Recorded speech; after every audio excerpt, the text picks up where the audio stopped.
Hi, my name is Jade Raymond, and I'm the producer of Assassin's Creed here at Tokyo Game Show, showing off a brand new mission that we've never shown before.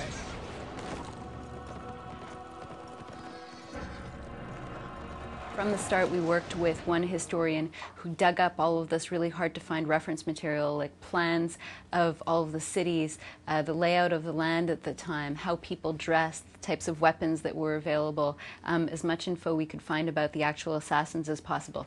And this historian got us a huge database full of reference art, and then I asked him to give a presentation to the team, which is really cool. He just told us about, traditions, what kind of happened in a town at the time. And that way the whole team had this basic knowledge of the Third Crusade and the assassins to start from. And then we worked with historians throughout the development at different phases to approve the script, to answer questions that came up, to review the art assets, to review the layout of the cities. And so we really went all out in that respect.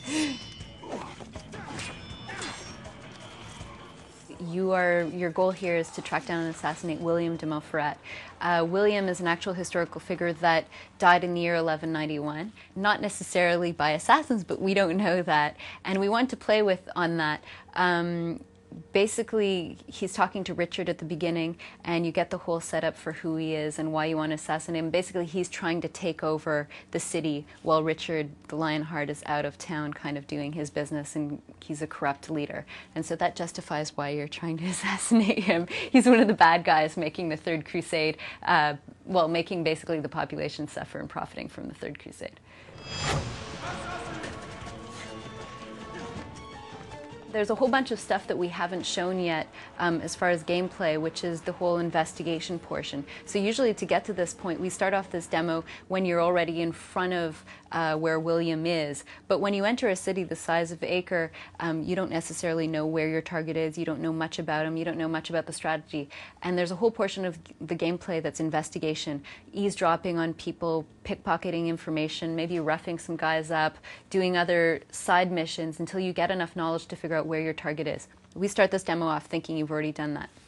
Once you're ready to do your real assassination mission, that assassination takes place in 3 phases. One is the approach, so getting into a place unspotted.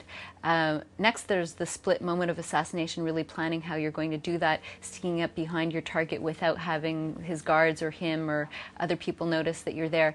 And then there's the third portion of the assassination mission. All the guards are after you. You get these dynamic chases where hundreds, we can have up to 150 people on screen at once. Hopefully you never get 150 guards chasing after you, but you get, people coming at you from all angles, and it really feels like this adrenaline rush of trying to get away.